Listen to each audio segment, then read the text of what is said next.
Howdy of you delicious people. I am here today to review Pacific Rim. Ultimately, I know there is also Pacific Rim Uprising. I'm going into Pacific Rim. And ultimately, just cause, I don't know how I ultimately feel about Pacific Rim Uprising. I don't know about that one. This one I can really cement. I actually liked Pacific Rim. And so ultimately I watched it again, and you know what, I'm still like, you know what? I still like this movie. Overall, this kind of has like a Power Rangers esh like feel, but a Power Rangers like people that are very desperate to to get into desperation like measures to consistently fight off these giant monsters. Basically, if you were to have watched Power Rangers and relate to this, basically it's the Power Rangers into the Megazord 24/7 with this thing. And basically it's uh the giant monsters keep flowing in consistently. Um I can probably relate that to Power Rangers much more so than anything else because it's easy. But in this one, we have Jaegers and we have Gaiju, and ultimately Gaiju is the monsters, of course, and the Jaegers are the metaphorical giant robot-ish like things that people get into to ultimately fight said giant like monsters and do, of course, the back and forth like motions. Like when going into this, there is very few times that you're going to see stuff like this. And ultimately, you're kind of desperately hoping that eventually they're going to get to do more things like this. But, some kind of interesting, approaches to have, grandiose, scales. And, it's overall, this is just really a fun film. It's a fun film to ultimately see a alternate world of what were to happen if there was some alien race that came from out of the ocean and came at you as big gigantic monsters that kept rolling out seemingly every hour on the hour to come at you. And so the world had to consistently desperately try to adjust, which I think is really cool because when looking at it, when Godzilla was to come out, basically they just let Godzilla be a thing. It's well, there's nothing we can try to do to defeat him. We can't come up with helicopters. We can't come up with whatever. So let's just let him be a thing and then hope that there's some other monster that he's just gonna have to fight out, and then ultimately he will just be the monster that is, I guess, just on our side bizarrely. Okay, sure. Let's have that approach. So, not that there's anything wrong with Godzilla. There's nothing wrong with a monster via monster movie. I like those kind of films. I like guys in suits. Those are great things to me. I like early portions of stuff where you literally have a man in a suit, not an actual CGI like Godzilla or whatever. I think that those movies, anything that is doing with yeah, you're gonna have a whole entire movie of a CGI monster. I'm just whatever. Come on, give me an actual person that's actually gonna do any number of things, and I will overwhelmingly just be yeah, heck yeah. Don't give me turtles that are CGI'd in, Ninja Turtles that are CGI'd in. Give me somebody in a suit, because more than likely people will enjoy that more. All right. So, mood point about CGI stuff, and I know that this is CGI movie, so it's you're barking down the wrong tree there, buddy. This is a big CGI movie. Well, yeah, for the most part, but then there's also really wide, grandiose things going on here. That ultimately it's mainly because of the director having to exceedingly spend tons upon tons of money um, to get everything to look certain ways. Anyways, so we I think in this movie have like the perfect cast being put together. I don't think there is not one person within this movie that I'm looking at and I'm like, okay, this person doesn't fit right for this role. Everything feels tailor made, that every single choice is the right choice. So going into this, we have an interesting story about having people be what is called drift compatible, which is basically having two people with the same mindset that could work together to put one big giant robot into a combat zone to fight a gigantic monster that most of the time comes swinging out of an ocean to destroy some things, wreck some stuff. Um, it's really interesting to eventually see the world approach of this, where basically everybody is just realizing, okay, instead of having all these random esh like uh, gypsy dangers and all this stuff just randomly all in one place here or another, let's basically just have everybody all meet in one location and try to stop all of these uh, monsters from banging out, because basically like they started to realize how frequently the longer this has gone on, the more frequently these monsters have been popping out of the ocean. And because at first it would seem like once a week, then it would just be like once like every couple days, then it would probably be like every day, then it would probably be like every couple of hours, like a monster would pop out. Like to the point of like in the very beginning of this, like a monster pops out at like 2 in the morning, I guess. So like this is kind of like a fire. This is kind of like a fireman's approach to like basically having to get up to fight this monster, and like you pretty much at some point would just deem that I'm sure these people quite possibly get like $0 worth of sleep, because basically like a monster could come up at any time. So anyways, we have it to where we find out like it's very interesting that every single one of these Jaeger or giant robot like people, like how like confident they get. Every single one of these characters I think are so blatantly confident, because really they are one of a kind. But when looking at it, like they're people that eventually, once they step into a Jaeger, especially the ones that are very much successful at it, man, do they get a big head on their shoulders to really just push them into going like, dude, I don't have to be nice to anybody. Like, like I don't care, because ultimately, like, if I give someone the finger or uh, if I tell them I'm done, then I'm just done. No one's gonna press me to stay here, because that's what happens. So we have it to where within this, basically, they decide to master plan their way to try to build a wall around this ocean. And hilariously enough, they try to build this giant wall to prevent these monsters from coming in, and that does jack crap nothing.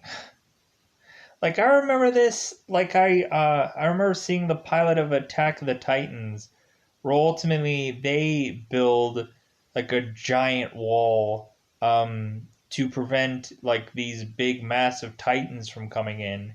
And I remember the pilot of this told me it ends up that the titan eventually breaks in and just starts like filleting and slaying a lot of these people of the town, to where ultimately they are just taken off guard because reasonably uh like the the people just thought that they could just build up this wall and then ultimately they would be fine afterwards, but ultimately they paid the price. So we have it to where in this movie where like it comes down to this neuro handshake, and it's interesting enough that both people, when they are in this giant robot, they they know one another's thoughts, and ultimately when also looking at it, like they perform the exact same acts simultaneously together, which I thought was really cool. Like when seeing them both do the exact same attack move because they are like mindingly together working as one. Like I thought that was like the coolest thing about this movie when I first saw it. I'm like, wow, like I like the fact that like it's a simple thing, but like you have two people doing the exact same attack move, and like they're mimicking one another. I thought that that was really cool. To that both of the motions look the exact same. I thought that that was cool. That was a cool thing about this movie. Um, yeah, but also it's very much the desperation, the overall just overwhelmingly getting a country full of Jaegers because there's very few Jaegers that they can put together. If anything, they were like mad scrambling to put Jaegers together. But also, you kind of see some backstory of some previous Jaegers that went horribly awry because reasonably, like, they were just scrambling to put these things together and not thinking about the repercussions of that. And yeah, you also get Stacker in this movie that ultimately like has a side effect of all that. So going into this, yeah, let's go into spoilers about this movie. So let's dust out that double five to otherwise start talking about this film in a very spoiler like manner, because at the end of the day, I'm sure a lot of people in some ways have probably heard of this movie or ultimately have seen this movie and probably are looking at this review as a nostalgic like purpose. So let's go into spoiler time. Spoiler time. It's about that time again to spoil this movie. So, Pacific Rim. Again, I think I loved this movie just because of how different it was. Like, it doesn't feel like the normal film, it doesn't feel like something that's easily put together, and I really overall appreciate this movie for it. The sequel, I don't really care for. It just is like a, it kind of feels to me like a like, hey, this first one did so well, so I guess we kind of just have to do a second one. Nothing wrong with the actors. It was just like I just did not like the sequel. Like I didn't like the villain of the sequel.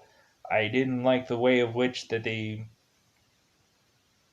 tried to do the story in the sequel. It's just this really feels like a one-off film. It really does. Um, there's a lot of stuff that they had to like forcibly put together in the sequel that really, when looking at it, just doesn't make any sense. When doing the sequel the way they do, just just doesn't come out right. So, anyways, there's some fun, interesting things, but because there are some like cheap end like Jaegers going into the second one, and like it kind of is interesting. But then again, maybe it's just something as simple as a rewatch to have a different opinion about the movie, and more than likely I will maybe, if Pacific Rim is still interesting by people or interested to review, then I will go through into a sequel. So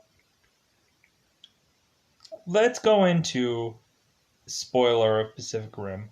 So we have it to where we have this character named Raleigh, because ultimately we have Chuck, who has to consistently like either mispronounce or hilariously mention this character's main name Raleigh as a very bizarre like way.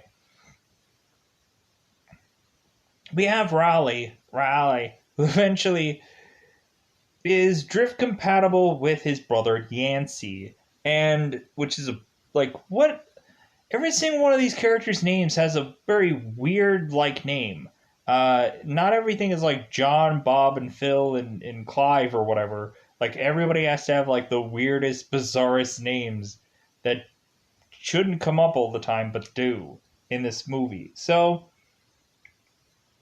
you have it to where Yancey and Riley are noticing that they're going to get a 2 a.m. Call for there being a a kaiju named Knifehead.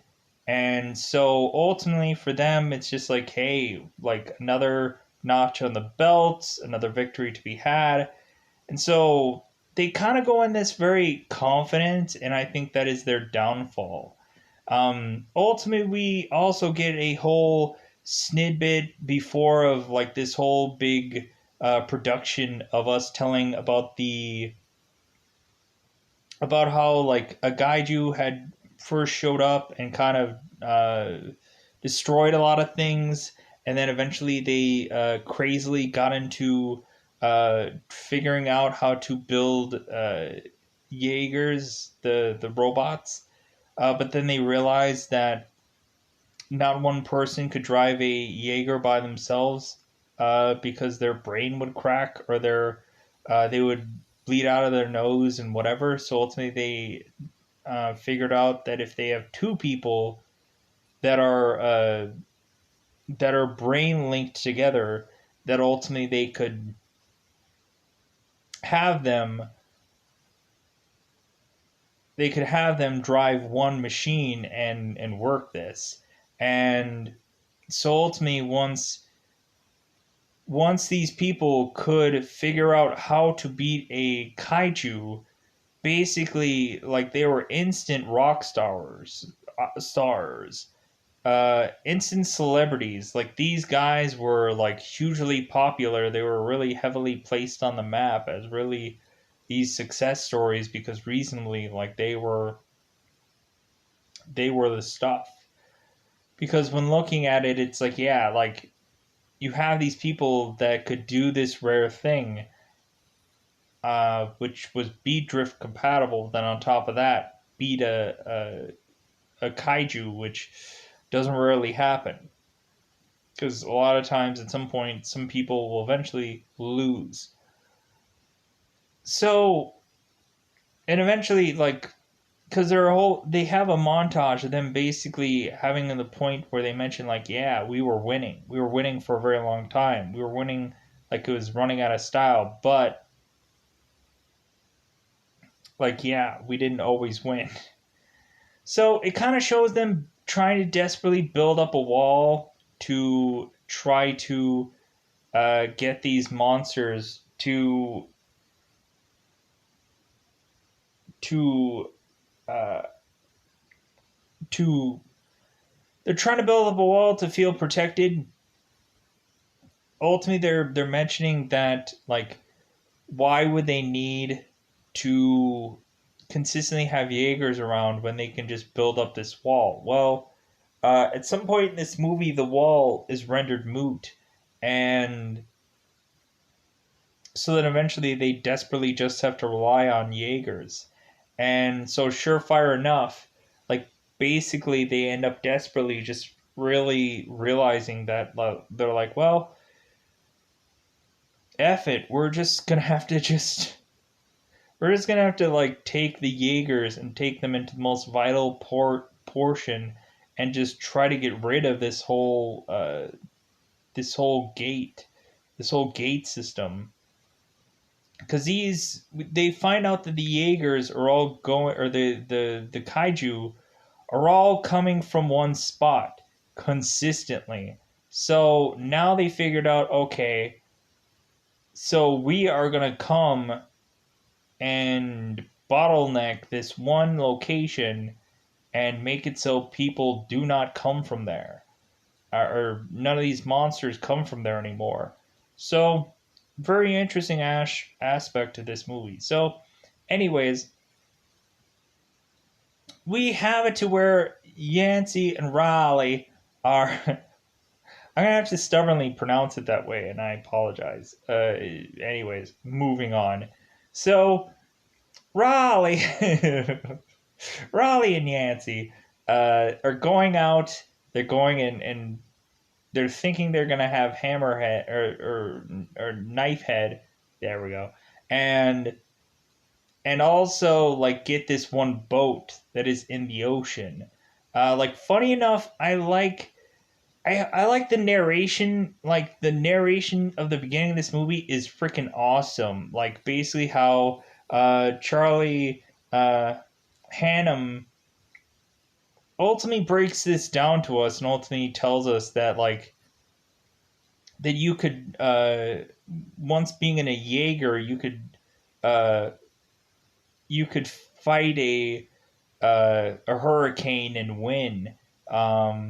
Like I think that whole like metaphorical like speech or whatever, like breaking this whole down in the beginning of this was like awesome.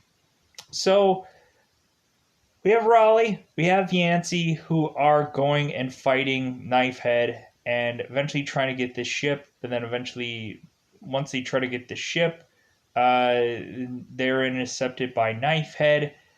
Raleigh and Yancey, especially Raleigh, is coming in this way too confident, and Yancey is the much older brother that is just kind of like hey like you know what, I'm in your head, I know what you're thinking, so like yeah, how about we just do this? But like I think Yancey kind of has some reasoning, but ultimately it ends up being what it is, because like he know like they're connected, so they have to do um, like they just don't want to butt heads. So because literally they're both in one another's same head, so they be hurting one another. Anyways, they try to get this ship, they try to do that, and ultimately meet it by Knifehead. Eventually, that leads them to, because they came in here way too confident, it costs them. Knifehead eventually rips through the head of Gypsy Danger and eventually tears out Yancey from this Jaeger. And before Yancey gets pulled out, Yancey tells Raleigh that he didn't do anything wrong. And then he gets sucked out and killed. And all the while that's happening, Raleigh had felt every little second of his brother dying. And so then Raleigh, being adrenaline and just driven by grief and to the point of like him making a mistake and him realizing that like we shouldn't have come in here so confident, that ultimately we should have this and that, there's so many factors overall, this man just decides that he is just going to try to kill this monster anyways. Take this monster down, shoot it up, and kill it. To where he himself is driving this Jaeger, which is an extremely rare thing. Not one person can drive a Jaeger by himself. And because you shouldn't, but he does anyways. We also have Stacker, who is Idris Elba, that does the same thing, and it ends up costing him later on. Because we'll have a flashback to Idris Elba's character uh, being a solo being a solo Jaeger driver, but it'll cost him later on in life. So we have Raleigh, who eventually takes the Jaeger and drops it off of the or onto the shore of this ocean, and then falls to the ground, where two people that are just mining away for stuff on the beach are finding him and are like, oh my god, hey, yeah, like we should probably get help and help this guy because he's a Jaeger driver. So we have it to where Raleigh quits being a Jaeger driver to ultimately just go and do some welding and stuff like that to build up this wall that is ultimately just going to be rendered moot, because they're building up this wall, and ultimately they see on the news that a monster breaks right through the wall to where there's another Jaeger big robot monster or big robot sword like thing that ends up having to take this thing out. And that is, of course, done by father and son of Chuck and Hack Hansen. Um, Ultimately, like, they're kind of like the new big thing, because Gypsy Danger is like, it's still there. Like the Gypsy Danger is still there, but it's like it's nobody's gonna do it until Stacker goes and tries to convince Raleigh to get back into a Jaeger, because ultimately Stacker is desperately trying to get anybody who's ever been in a Jaeger to come back to be in a Jaeger, because they are trying to have one big huge run. And so ultimately they need anybody who's ever been drift compatible to like get into a Jaeger and fight. So ultimately we have it to where Raleigh is talking to Stacker, and Stacker Idris Elba is basically telling him, it's like, hey, the world's gonna end. Wouldn't you want to be in a Jaeger? Or would you want to just be here waiting to eventually just be killed by a monster that is just going to crash through some wall? Or ultimately, like, wouldn't you want the safest option? Wouldn't you want to fight against these things? Wouldn't you want to, like, save the world? So Raleigh is just like, you know what? I have no interest in doing this anymore, because I don't want to be connected with anybody, because I ultimately was connected to my brother when he died. Like, I felt every second of that. And I don't want to do that anymore. But ultimately, like, Stacker just convinces the guy to come back. Raleigh does. Ultimately, we have Mako, um, who ultimately just kind of mentions, like, this is the guy that you brought to. Like, this is the guy that you brought? And ultimately we get a lot of times where, of course, it's them speaking in of course, different languages and stuff like that. So it seems like Mako thinks that Raleigh doesn't know her language, but of course he speaks it, and speaks it really well. So ultimately she's like, oh crap. It's like, yeah, I put my foot in my mouth, because I didn't think that he knows the language of which I was speaking, but he knows it really well. I think it's Chinese, Japanese, yeah. Um, so ultimately, and at some point, like, Stacker eventually speaks Japanese to Mako. Uh, And of course, Mako is his daughter, which I thought was kind of really interesting.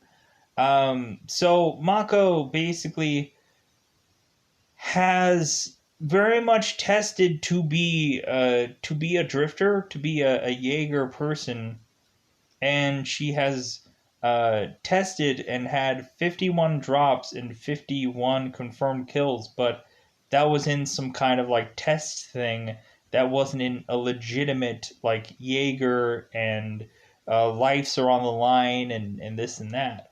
So Raleigh is just like, well, why isn't that like, why aren't you like suiting up? Because it's like, if anything, like your father is known for being in a Jaeger, and you're like technically, yeah, you're adopted by him, so it's not the same thing. But like, if anything, like his will and your will, like stuff brushed off from him to come to you. Because ultimately, like he basically adopted you. So recently, Raleigh has to go through like some gambits of trying to find his drift compatible partner, and so reasonably it ends up that he's fighting other people, and he's kind of easily beating all of them, and he kind of gets annoyed with Mako because ultimately she is just looking at him. It's like, I don't like her. I don't know. So Raleigh has to hilariously enough like mention that and to get Mako to fight him. And so ultimately everything was like perfectly going well. The fight out was so like even that Raleigh is just like, you know what, she's gonna be my partner. I don't care what anybody has to say. She's gonna be with me in Gypsy Danger. Because ultimately they re-showcase that Gypsy Danger is still a thing and Raleigh is going to be in it. So we are pushing all of these Jaegers now to one place. Every single Jaeger that has been in any country is all coming here. We all have like Russian and Japanese and all kinds of Jaegers from all coming from from different countries, all coming to now fight off this breach. And we also have uh, Dr. Newton that ultimately is like a Gaiju lover and ultimately just decides to want to figure out how to like try to figure out Gaijus. And so ultimately he ends up drifting with a Gaiju and figuring out some things and figuring out like how like what their mind is like. And so while Mako and Raleigh are like doing a test run with Gypsy Danger, and that goes horribly wrong because Mako ends up uh, drifting into some memory and sticking into it to where Raleigh has to desperately try to get her out of it, and she almost uh, takes Gypsy Danger and is attacking or is almost going to attack seemingly or overshot some power mode into a environment that they're desperately going, oh my god, like we need to pull plugs, we need to like we need to shut this all down. She is going to destroy everything around here because she is just uh, like in some memory that she can't get away from. And so we have it to where Raleigh is realizing the past of Mako, and that basically what happens is Mako ultimately had everything ripped away from her by some Gaiju. That ultimately we had it to where um, a monster comes in, kills everything that she loves to the point to where all she has is this shoe that she's running around with. we ultimately find out that Stacker, Idris Elba, ultimately fights off this monster and ends up killing it, of course, solo, and eventually notices this girl in the middle of the street, basically by her own, and so eventually he ends up just seeing her after some random battle and adopting her. So Mako Mako ends up getting out of this dream and not ending up blowing up this entire headquarters, and everything is quasi okay. And then eventually, Idris Elba's character is crazily running to Dr. Newton and seeing what he has for them as far as information. Is like, tell me everything. And Newton's like, well, like there's some stuff that's kind of hard to process, but ultimately he's like, okay, they're all kind of like he's telling him the whole process of these people, and he's like, oh wow, that's kind of interesting, but I need more information. So ultimately, he's like, dude, so well, there's no way of doing that. You need to get another brain, because we've already worked out this one. We need another brain to find this. So eventually, Newton ends up trying to find some black market deals to end up running into a character called Hannibal Chow, um, that ultimately is this black market dealer that uh, deals out all this monster alien like tech.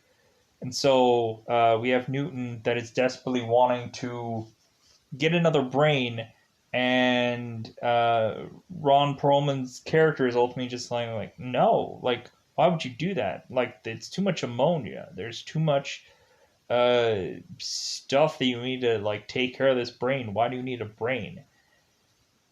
Then ultimately, like Newton says, like, yeah, you know what? I don't want to tell you, but then, yeah, I'll tell you. It's like it's really really cool, so I'll tell you. And then Ron Perlman is like, God, you're an idiot. So, anyways, we have it to where in this movie,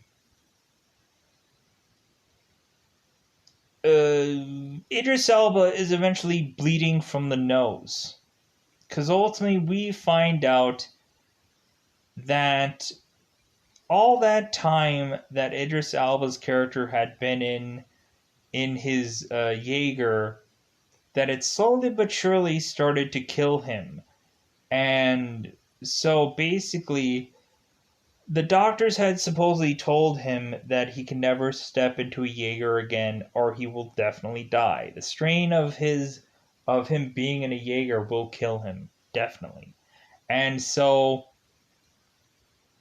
it ends up being that this guy is consistently bleeding from the nose. There's some times where like people are telling him, it's like, well, hey buddy, you should probably should probably clean up your nose a little bit there. Like you have it to where every once in a while Stacker is kind of taking medication or taking pills, to try to like kind of push back some of the symptoms, but that's all he could really do.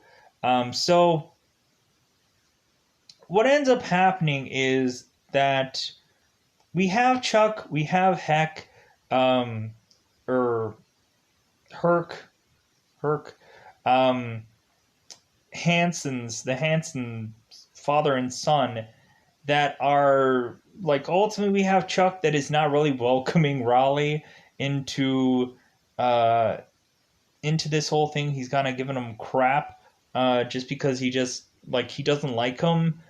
He really it's like a whole like Iceman Maverick situation going on with Chuck and Raleigh. Basically, like there's a lot of just like basically to the point of just like yeah like they're the new hot thing, and ultimately Raleigh is just a stupid kid who ultimately doesn't know any better. So, anyways, we have it to where Herc, who's the father, trying to just kind of welcome this guy in, like give him some food, and ultimately, like it's interesting how Raleigh mentions that it's like, hey, I haven't seen bread in a long time, like common food that you see every day. Like now is a very rare thing to ultimately see. So it will be kind of like it's stupid to say, but it will be kind of interesting to see like what they have to like ration and stuff like that for what's all going on. Um, it's kind of interesting to see how like desperate they are to like I think you get a little tip of the hat of that when bread is a rare thing to get.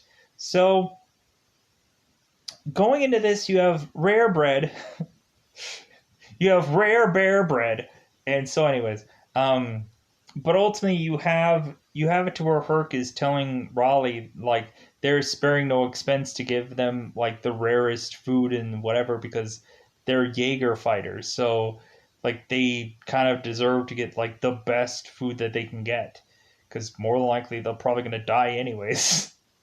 So anyways, we have Chuck, we have Herc eventually going out of their way to go in to fight a kaiju and a monster. And here's the interesting thing is that these monsters consistently adapt every single fight. They consistently get better. They consistently find out some alternative way to take a Jaeger out. Man, was this awesome. So you have Chuck and Herc eventually going and like they have this whole strategy planned where basically like it gets to the point where there's even more monsters that appear at one point in time. So ultimately you have like Gypsy Danger doing their thing and you have Herc and Chuck that are doing their thing as well. So what ends up happening is Herc and Chuck uh, end up uh, end up fighting a Gaiju that ends up having an EMP pulse that knocks out their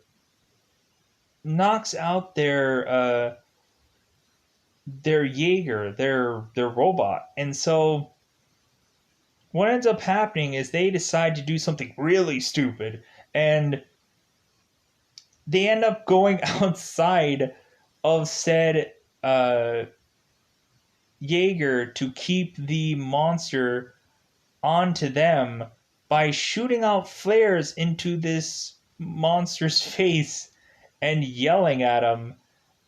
It's a really good moment to just see that these people are just desperate to not have this monster go into the city and destroy it. And they're trying as desperately as possible in any way to still be heroes. And this is what they do, which I thought was awesome. This scene is great. You also have Gypsy Danger that is also trying to take out a monster as well. It's really interesting to see that one moment where ultimately they're like, you know what, like I think this thing's dead, but let's double check its pulse. And so they just shoot at it again.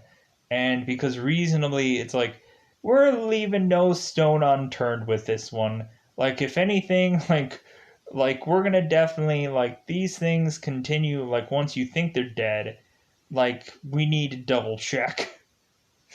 Cause this thing gets right back up and we're like, oh mother and then battle, battle, battle all over again.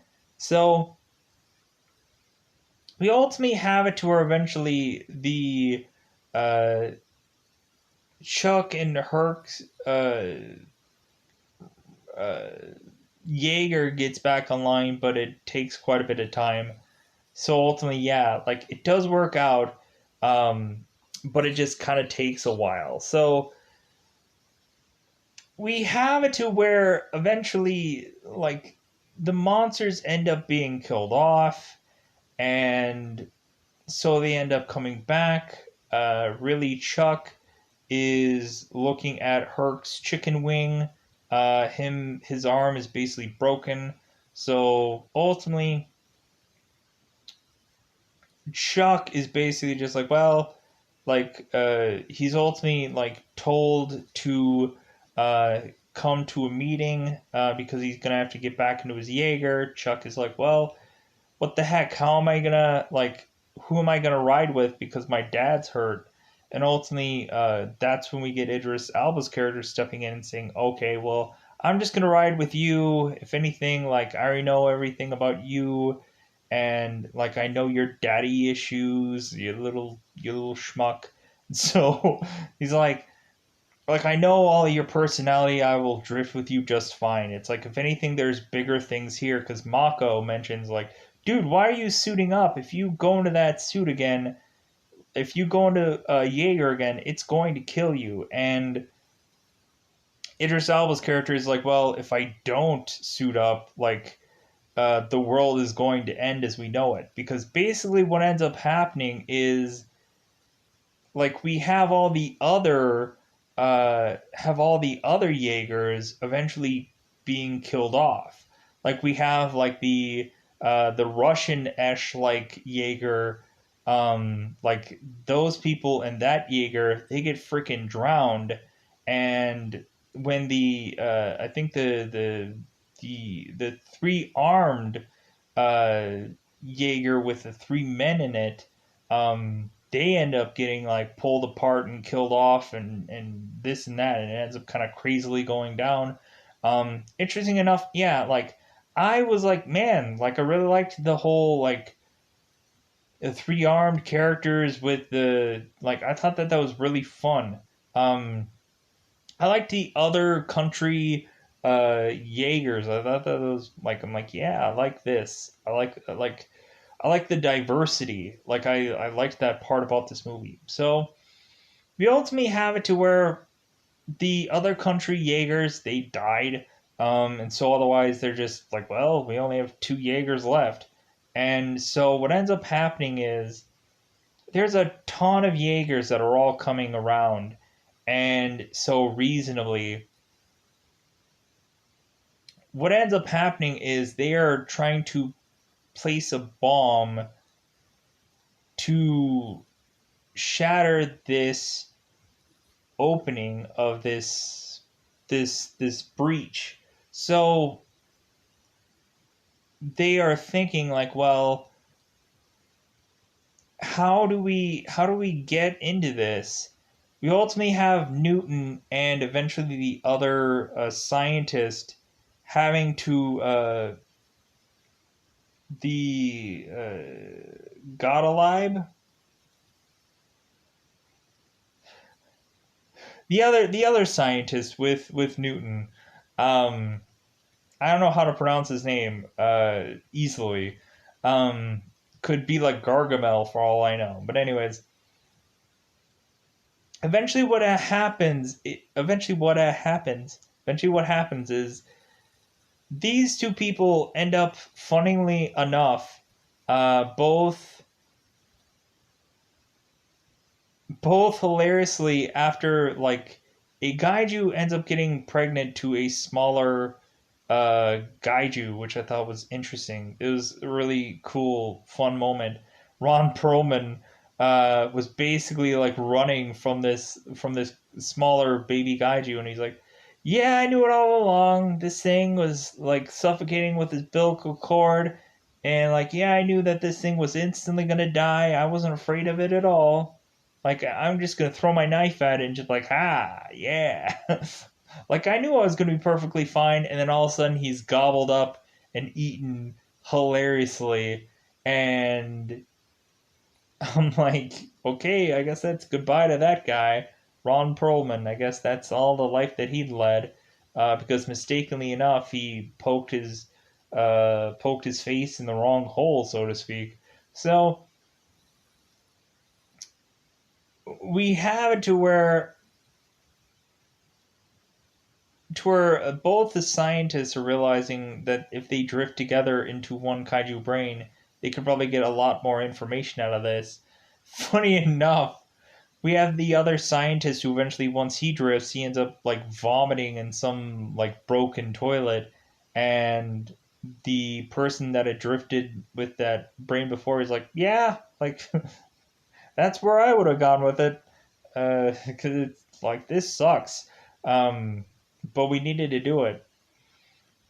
They eventually find out that you need to have a guide you to go through their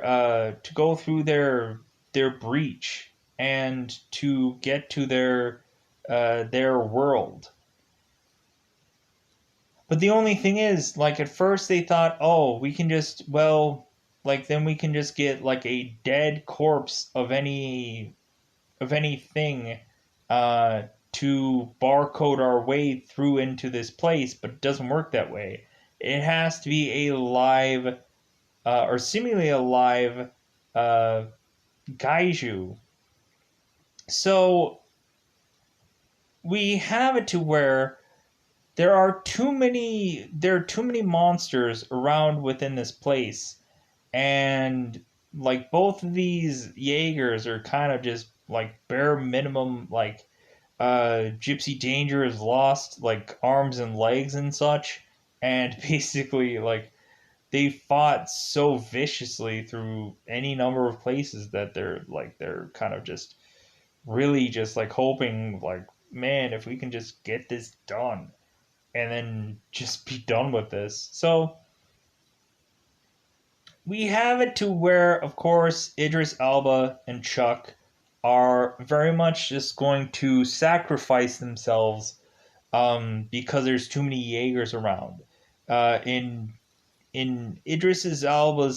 Albus's terms, they have to make room for the lady. There's some stuff where Stacker ends up shouting out Idris Elba's character shouting out in this movie, where like there's some funny moments where of course like Idris Elba's character goes like, first of all, never touch me, and second of all, never touch me. like like there's some funny lines that Idris Elba says in this movie that is still funny and will always be funny, and like there's some lines that like still like but then it also comes off as very goofy, every single one of them, because it's so viciously like rude, or it's just so like interestingly done or whatever with Idris Elba and this and that. So we have it to where Idris Elba is basically like mentioning that like he's saying his goodbyes to Mako and telling her that he'll always be with her in Adrift. And then Chuck kind of has to make his moments with his father and like basically uh tell his father that he loves him, because ultimately like Herc basically was like, before Chuck left, he was basically like, you know what, like there's plenty of times that we never really talk, and I think there's a lot of stuff that had been unsaid and this and that. So like Chuck kind of goes out and he's like, yeah, like if anything, like I'm doing this for everyone, and like we're just gonna go ahead and do this. We're gonna sacrifice ourselves. We're gonna destroy our Jaeger, so that way ultimately we give a chance to Gypsy Danger to try to take out this breach. So we have it to where Gypsy is limping its way into this breach, and there's a Jaeger right there preventing them from getting there. And so ultimately, Gypsy Danger like takes a sword to this Jaeger and drops into the breach, and then ultimately like basically they just fall into this place, and then boom goes the dynamite. And so we have Raleigh, we have Marco, who are trying to get their escape pods to get out of this place. Which I ultimately didn't understand that if you need some barcode like thing of a Jaeger to get in and out of this place? Why is it that it worked getting out of there? That made no sense. Like, did the did the barcode of previous thing work for the second time around?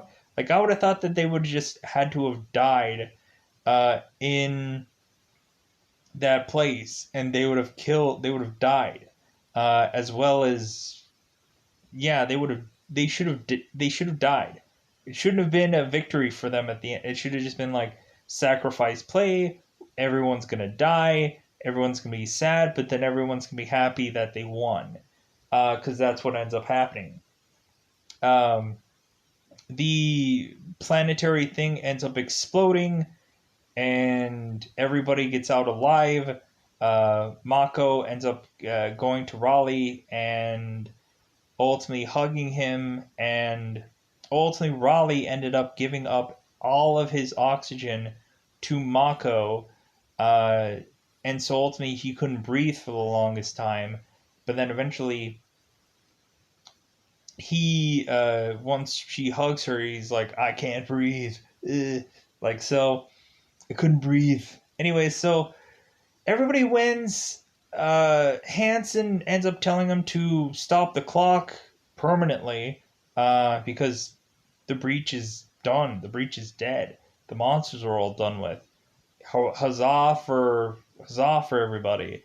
And so basically, everything seems to be resolved. It seems like there is not going to be a breach ever again. But then again, we have a sequel to this movie, which, like, I don't really like how the way of which that they go about the sequel of the movie, because it just kind of feels like they're like practicing for a thing that will not come, and then basically the thing that does come is just really just like a stupid thing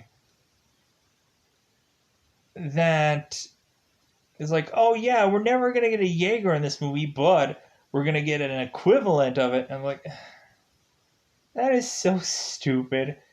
So it's like victory lap because the first one did so well that going into the second one, it's like, oh yeah, we're not gonna really do Jaegers in the second one, or we're not gonna do Gaiju in the second one, but we'll do like Jaegers fighting Jaegers. Do you like that? No, because the whole thing is Pacific Rim. Basically, you're victory lapping off of like Pacific Rim because it's not even like it's a clickbaiting like thing. It's not even Pacific Rim. It's Uprising, and it's just it's yeah, it's anyways. I spent almost an hour talking about this, so I'm gonna get out of here. Bye, everybody. Bye, everybody.